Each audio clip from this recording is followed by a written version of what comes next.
this point, I'd already lost 50 pounds and wanted to go for another 10 pounds. I needed to go from 270 pounds to 260 pounds in order to earn my next city, which was going to be Rome. I have always wanted to go to Rome. During this period of time, things got really hard because I was thinking about food a lot. There was so much mental energy going into thinking about food, thinking about what I wanted to eat, what tasted good, and how do I avoid eating this much? How do I avoid going to fast food restaurants? How do I avoid tasting the delicious stuff that other people want to eat?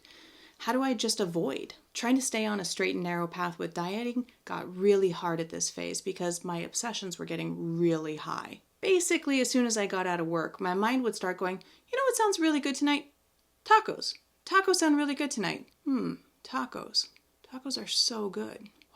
Burritos too, and nachos. Oh my gosh, with the cheese and the guacamole and the sour cream. Oh, obsessing about food and wanting to eat has basically been a battle for my entire life. So it wasn't really anything new, but it definitely seemed harder to fight in this period of time. I found myself really frustrated and slipping into this line of thinking that being fat was a moral failure. And I know intellectually that that's wrong, that that's absurd. That's not based in reality, but my mind kept taking me there anyway. I found that doing battle with these thoughts was really exhausting. I'd eat a healthy meal at night, but then I'd still feel real fidgety, real anxious. I'd find myself biting on my fingernails or my cuticles. My hands were like bleeding. They were looking horrible because I was tearing them up every night. I realized I needed to do something different with my anxiety and with my hands at nighttime. So I started doing crochet, and I'd grab some yarn and I'd grab a hook and I'd start just crocheting something.